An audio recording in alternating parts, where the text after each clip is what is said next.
Hi, I'm Ryan Szymanski, curator for Battleship New Jersey Museum and Memorial.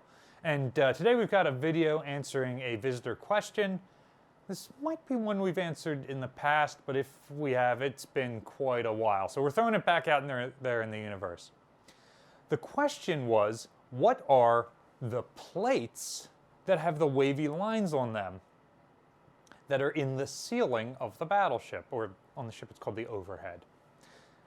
This question kind of threw me for a loop because we used to get it all the time. When we were redecking the main deck of the ship, they're called gusset plates. These gusset plates were visible absolutely everywhere.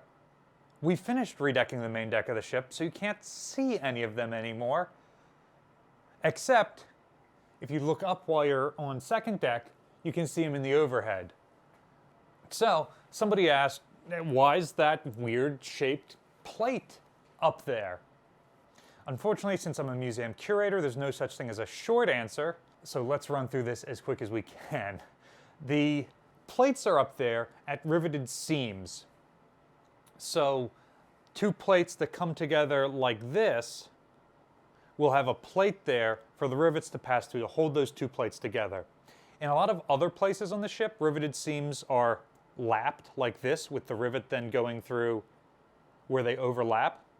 But for the deck of the ship, they wanted it relatively smooth so that it's not a series of things overlapping like this that's going to trap water, it's going to make it more difficult to redeck, it's going to cause all sorts of issues like that. On the hull of the ship, you tend to see it more overlap than you do on the deck.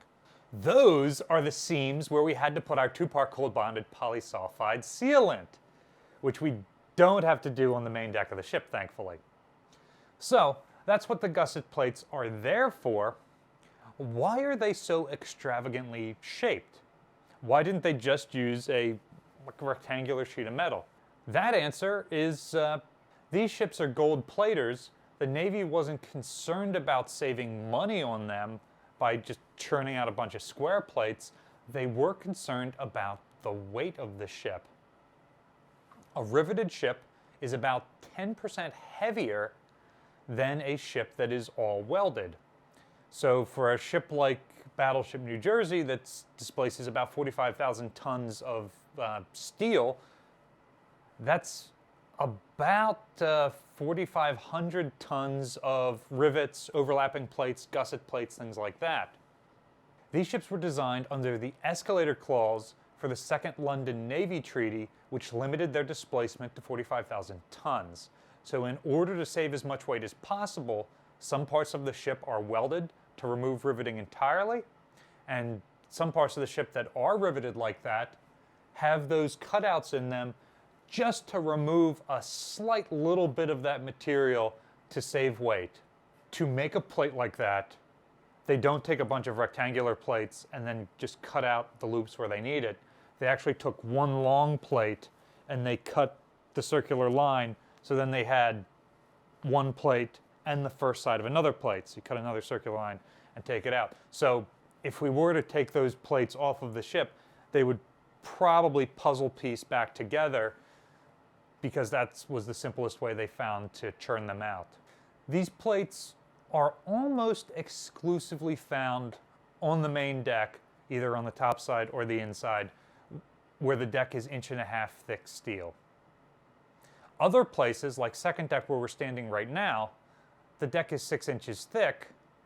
It's two plates together, but there's an underplate and then the armor is pinned to it. So those two plates run the entire distance. It's not a series of plates that are joined together like this. Where the plates are thinner, they tend to just be butted up to each other and welded. Where the plates are thicker, they tend to have an underlayer that they're pinned through to. So it seems like pretty exclusively where the plates are 1.5 inches, which is the main deck area around the armored part of the ship and the sides of the ship over the armored belt, specifically the above water sides of the ship. Those plates come together at the sides and the gusset plates come down like this, and that keeps the plate smooth. And it tends to alternate. If this plate has the gusset plate on the outside, the other end of it will have the plate on the inside for strengthening purposes. This isn't the only place where we've seen lobstered, crenellated, or wavy plates, however. those are also used in places where they were welding, but for a completely different reason. In those instances, it would actually be lighter and still cheaper if they just used a square, like a rectangular plate, and then welded a straight line. But the ship is built very early on in the history of welding. There was some concern that that was going to have enough strength, especially on an armored ship like this one.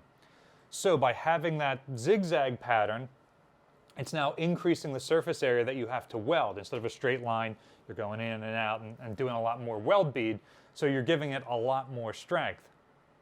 In hindsight, that was probably overkill. But then again, a lot of the design of this ship is really overbuilt. That's one of the things that makes it so awesome. What's a feature on the ship that you think is overbuilt? Let us know in the comments section down below. Battleship New Jersey receives operating support from the New Jersey Department of State, also from a number of other businesses and private individuals like yourselves. We really appreciate your support. There's a link in the description below for ways you can donate to support the museum. You can also support us by liking, sharing, and subscribing so more people find out about the museum and our channel. Thanks for watching.